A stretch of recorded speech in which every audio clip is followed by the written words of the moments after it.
Hello everyone, this is Tribecast, episode 51, and my name is Marina. This week we have two guests.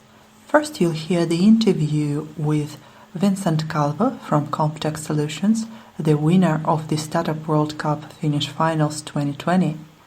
And then we'll share some tricks and concerns about online events with Rasmus Basilier.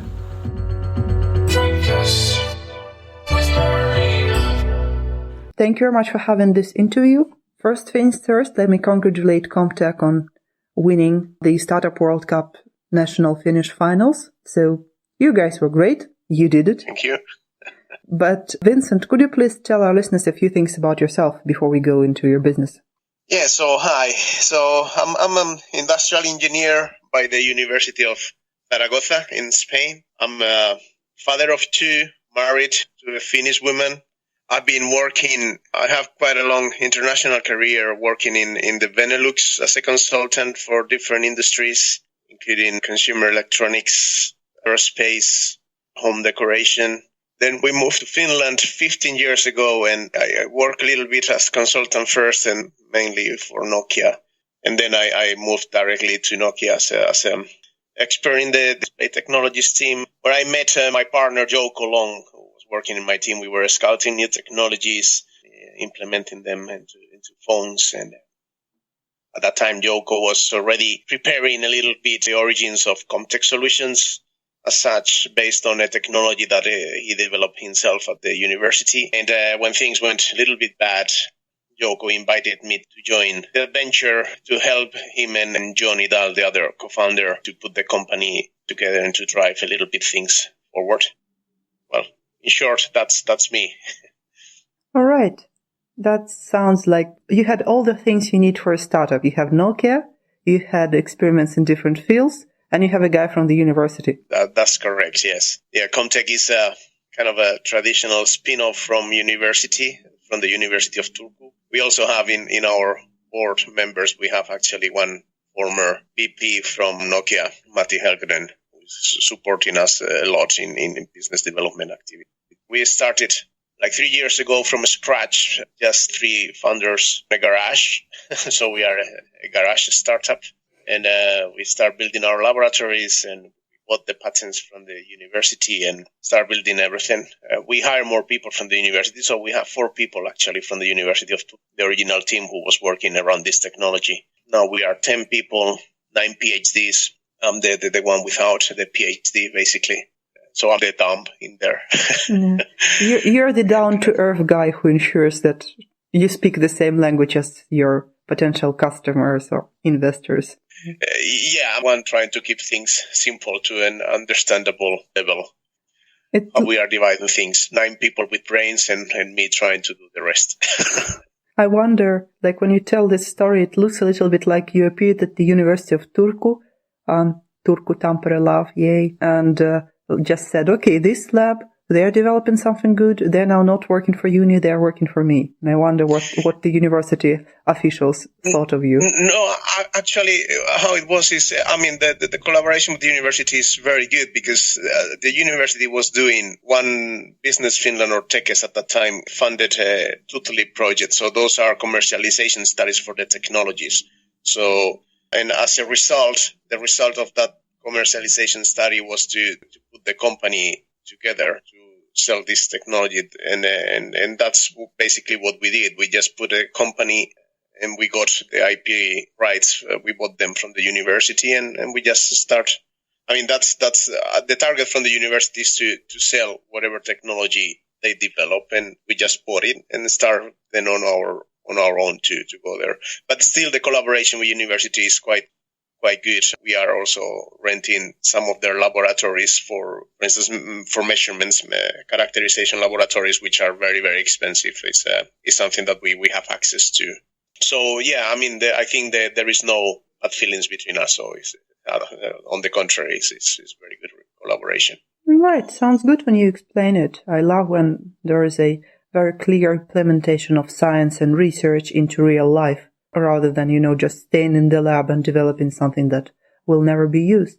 Speaking of which, I guess it's a good time for you to explain to those of our listeners who dared to miss your speech at the Startup World Cup, what your product is exactly about. Yeah, so we are working in semiconductor industry, in semiconductor technology, and what we have is technology to protect these materials against oxidation. So semiconductors, they oxidize very quickly in a very bad manner, especially these compound semiconductors, which are materials where we are focusing in, and those are materials that, compared to silicon, they have much better properties. But then the efficiency that they could reach in theory is never reached because of these problems with the oxidation. So the industry has been trying to tackle these oxidation issues with different methods. But what my colleagues found is a completely counterintuitive method to protect against oxidation by oxidizing. So what we do is, instead of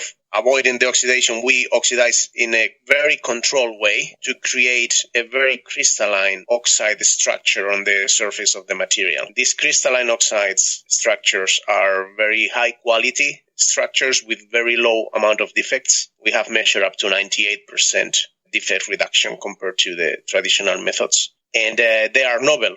It was the first time somebody create this type of structures on this material. So those structures are also patented, not only the process. So by implementing these protection layers on the materials, we can get the efficiency of the devices much higher, and also the manufacturing cost could be lower because the amount of defective parts is smaller.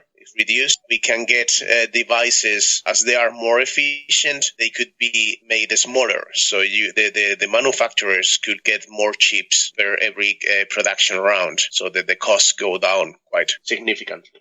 And this is basically the added value that we are trying to sell to the chip makers, improving efficiencies and improving manufacturing yields. We are focusing on electronic. One of the key advantages of our technology is that it could be implemented to many different areas where these materials are utilized. And we are currently focusing on optoelectronics, which is basically lasers, LEDs, detectors, photovoltaics. But there are many other areas where this technology could be also used, like in power electronics and radio frequency applications. Okay, that does sound like a vast amount of fields and technologies and production where your technique can be implemented, and I think that's cool. Do you believe that this potentially broad market was one of the things that basically made the jury to choose you as the winner during the Startup World Cup competition? And while you're thinking to the answer to my question, I'd like to remind our listeners that you can see the Comptek pitch.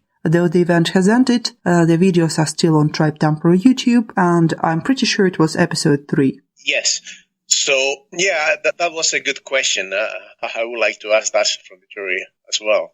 I think I tried to keep it like this is a quite difficult technology, and we have seen the challenges of trying to explain this to investors so that they could understand the potential. So in the 2 minutes and a half pitch on the video, I tried to keep it as simple as possible, and trying to put a dimension to the problem, which is a huge problem in the industry. It's a huge market, and trying to show what we do in simple words. And yeah, I think the market volume and the innovativeness and the novelty of the technology, those things combined, I guess they serve to the jury to decide.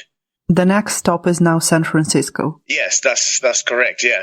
It would be interesting. Yeah, for us, it's a good opportunity because we were actually trying to raise A-series funding. So we are looking for investors. We have some local investors already, but we are looking for from abroad investors which might have more experience in this semiconductor industry. So a little bit like a strategic investors. And I think the visibility we will get now through this competition, especially in the US, could help us to get in contact with, in direct contact with this type of investors. So for us, it's a great opportunity. All right, then I wish you good luck with that. And of course, I'd like to again to congratulate you on the winning. I think the competition was tough this year. All the startups were really strong. As a part of Tribe community, I'm actually interested. What is your general experience of the Startup World Cup this year, especially since it was an online event? So how did it feel for you? Yeah, for us, it was actually the first time we participated. And when we got the information via email that, okay, now the the live session is cancelled, so we are moving towards a video pitching, and it has to be a 2.5 minutes video. Well, now I was very mixed feelings, like I could not think of how I'm going to explain this in 2.5 minutes without even looking at the people I'm talking to. So I was hesitating a little bit, but then I said, well, let's try to. Yeah, I think a little bit overnight, and I said, okay, yeah, I can make it. So yeah, I quickly made the video showing the problems and a couple of slides as support, just with the main ideas. And well, it worked out. So I'm happy. I think it was quite good, interesting, this video format. And I have to say that I have seen that a lot of investors already before this COVID-19 started, they were already asking for video pitching. We have never made it because of, we thought it was going to be difficult. But I think after this video pitching after this situation, it might become even more general. And well, I can say now that I'm not that afraid anymore. So I think we can do it. We can do it. You definitely did it. Thank you very much, Vincent, for this interview. Congrats again and good luck in San Francisco and with the continuation of Comptek story. Thank you very much, Marina. Thank you for having me here.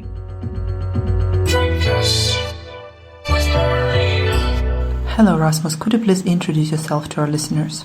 Well, so professionally, I have an entrepreneurial background. I've run a couple of businesses in the past. So far, I have not yet been had a successful exit, but no, still on my bucket list.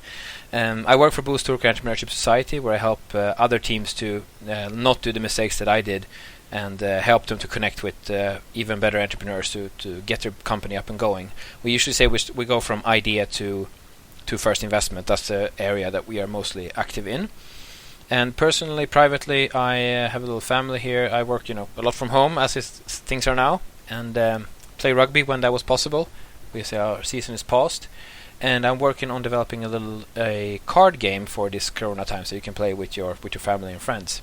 It's called Idiots at Sea, or Tollot Merella is the name of the game, or Dårar till sjöss in Swedish. And yes, I'm from Sweden originally, but I've lived in Finland for some time, and also lived in Ahvenanmaa, but I'm happy now living in Turku.